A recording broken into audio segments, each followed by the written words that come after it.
Welcome back to Master Kalog, and don't forget to subscribe and click notification bell for more update.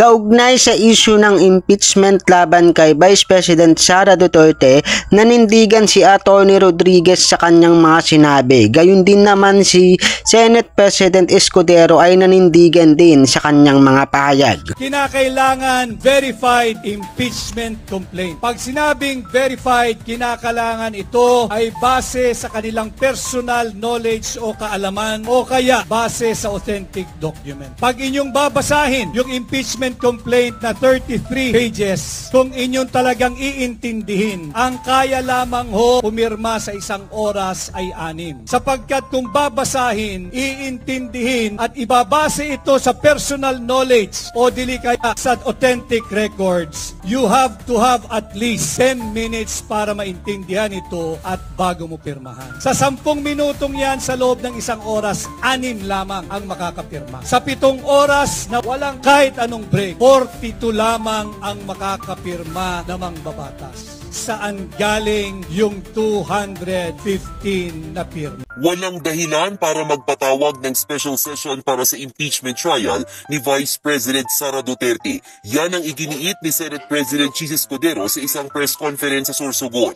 Ayon sa senador, pwede lang siyang magpatawag ng special session kung una, pumayag ang majority at minority leader ng Senado pati ang House Speaker sa hiling na special session. At pangalawa, kung ang dahilan ng pag-convene ng session ay para sa isang urgent legislation. Para kay Escudero, hindi maituturing na urgent legislation ang impeachment. Anong gusto niyo, magbulungan tayo? Hoy, kunwari may urgent legislation, papa-request ako. Pero pag-usapan natin talaga impeachment eh. Yung palang mali na eh. Hindi ba? Dagdag pa ni Escudero, pwede lang na automatic mag-convene ang Senado at Kamara kapag namatay, na-impeach o hindi na kayang gampanan ng Pangulo o pangalawang Pangulo ang kanilang tungkulin at kailangan pumili ng hahalili sa pwesto. Pwede rin daw kung nagdeklara ng martial law o gera ang Pangulo at para magproklama ng nanalong Pangulo at pangalawang Pangulo sa eleksyon. Hindi binanggit ang impeachment at iisa lamang ang pagkakataong pwede ako humiling ng special session.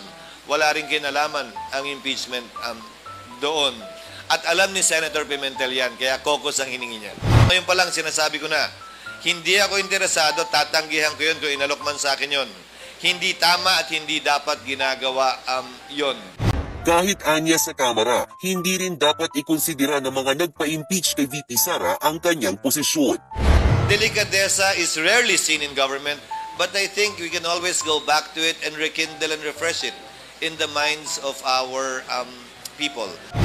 Posible naman daw na magsimula ang pre-trial ng impeachment sa Hunyo sa loob ng 19th Congress. Kabilang dyan ang pagbalangkas ng impeachment rules at pagpapadala ng summons. Kung sakali, sa Hulyo sa pagbubukas ng 20th Congress gagawin ang mismong paglilitis.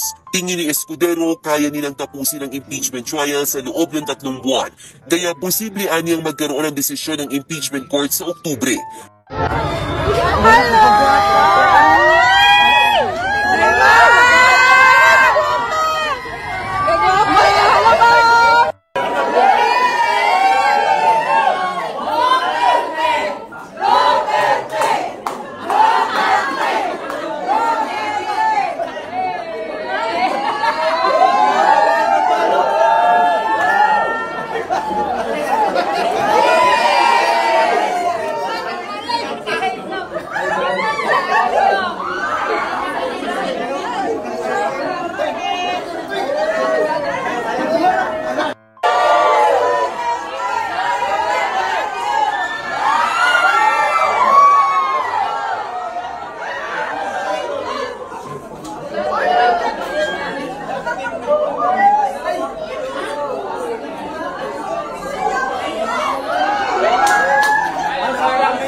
Dependent mo na BBM. Bakit ha? Bata kay ko. Dili magsigig absent ha? Mapareho ka sa ako sigig absent. Dapat sinahanglan, mag-absent ka kausap, tulod kang kalima. Anak, dapat pwede 5 ang absent, 1 lang ang sulod. Kapwa, iyak ikaw ang ako, pagkaisa na tayo, may pagpatuloy ang tunay na pagbabago. Sigaw mga Pilipino, Duterte ako, ako, salut ako, ikaw ang aming Pangulo.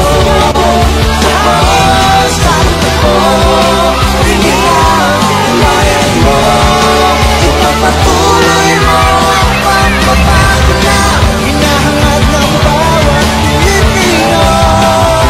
Ako, salut ako.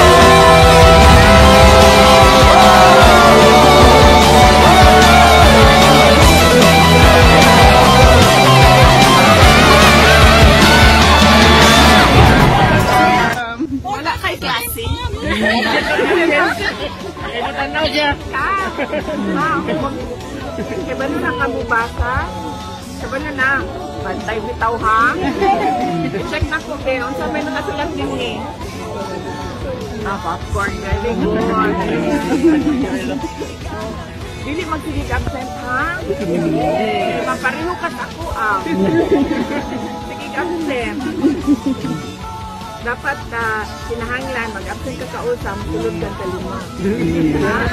Anak, dapat pwede 5 ang absent, 1 lang ang sulod. Si former President Digong Rudy Duterte, nangumusta siya sa inyo ha. Nagatuyok siya karon, nangampanya siya sa iyahang mga senators. Yes, ma'am.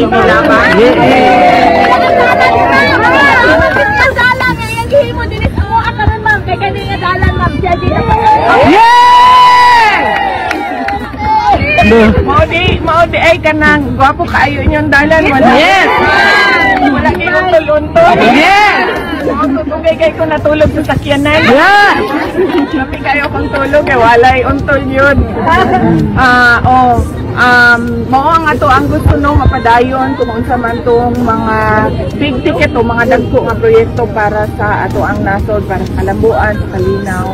O kinahanglan ang inyong suporta sa trabaho sa gobyerno, sa trabaho namo. Mo nang dako kaayo among pasalamat. Dako pud ang amo ang utang nga kabubuton kaninyong tanan sa higayon, oportunidad na ginahatag ninyo sa amo ang makatrabaho sa ato ang gobyerno, especially sa national na posisyon pero anang Vice President o President. Salamat kayo. Yes, sa gitna ng unos, ikaw ang sandigan, tinig ng bayan, sa puso'y tanglaw.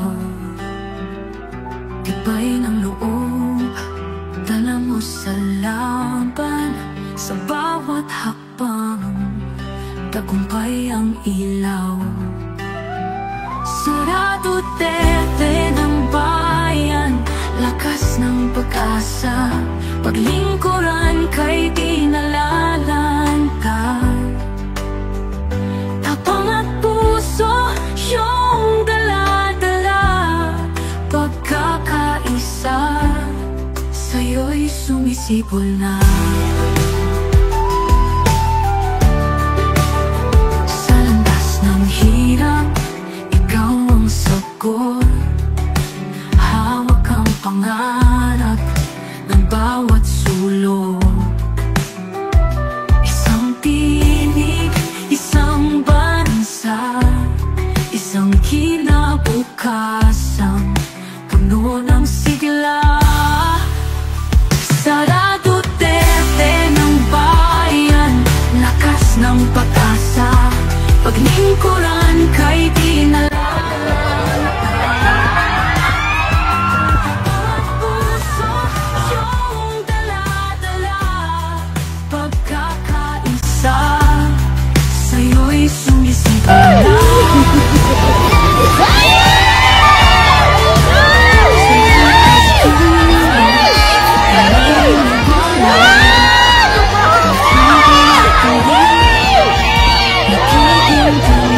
Kaugnay sa kanilang mga pahayag tungkol sa impeachment na ito, mahalaga ang inyong mga katuwiran at opinyon. Don't forget to subscribe, like, and share. Thank you for watching.